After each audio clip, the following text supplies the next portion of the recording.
very much. Our next speaker today is Phil Orchard, who will be talking to us about improving responses to forced and climate displacement. Phil, over to you. Perfect. Thank you. We are seeing significant growth in the number of forcibly displaced persons globally. In 2022, there were 35 million refugees and almost twice as many internally displaced persons, or IDPs, persons who have similarly been forced to flee their own homes, but have not left their own state, at 62.5 million. In addition to forced displacement, we are also already seeing the effects of climate change, as people are involuntarily displaced due to the effects of natural disasters. These effects will only grow, with the World Bank estimating that by 2050, over 216 million people could be forced to migrate within their own countries without significant action to alleviate climate change. I raise both sets of figures because it is important to note that climate change will have two significant effects on involuntary displacement.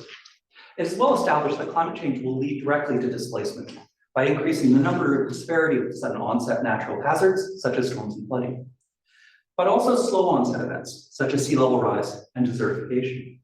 But climate change will also indirectly lead to displacement by interacting with a range of other environmental, political, and social factors to increase the risk and severity of conflicts and atrocity crimes, serving as a threat multiplier, as the UN Security Council has framed it.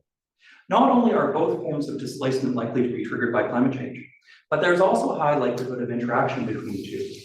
The United Nations High Commissioner for Refugees, for instance, notes that around 70% of refugees and 80% of IDPs displaced by conflicts come from countries that are also highly climate vulnerable.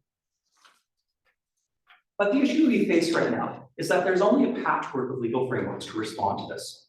The 1951 Refugee Convention, for instance, is not applicable unless the state is failing to protect the affected population. The 1998 Guiding Principles on Internal Displacement are clear here. Within their factual description of IDPs, they include natural or human-made disasters as causes. But the guiding principles themselves are non-binding, and so rely on regional and domestic standards for their implementation. Because of this lack of international standards, the primary international response is focused on the development of state-level policies to respond to climate displacement, including recommendations from the Warsaw Mechanism for Loss and Damage and the UN Secretary General's Action Agenda on Internal Displacement, among others. But focusing on domestic laws and policies as an exclusive response to climate displacement faces three linked challenges. The first is whether individual states have the capacity and willingness to both create and implement such laws and policies. The second is whether such laws and policies will incorporate in the voices of those being displaced, but also those who wish to remain immobile, including indigenous populations. And the third is how the international community can be mobilized to ensure that international protection and rights are extended to these populations. Implementing these standards is difficult. My previous work has focused on such domestic standards with respect to conflict-induced internal displacement. And I looked at such standards across some 40 states, but found that only a third of these had been clearly implemented without significant problems. Now, this work has had significant policy traction, including being cited by the UN Secretary General's high-level panel on internal displacement, as well as by the World Bank's 2023 World Development Report.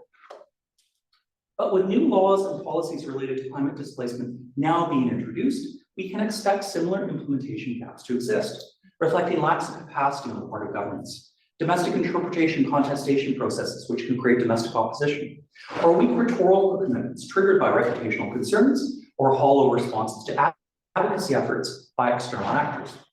The first generation of these laws and policies are now being created.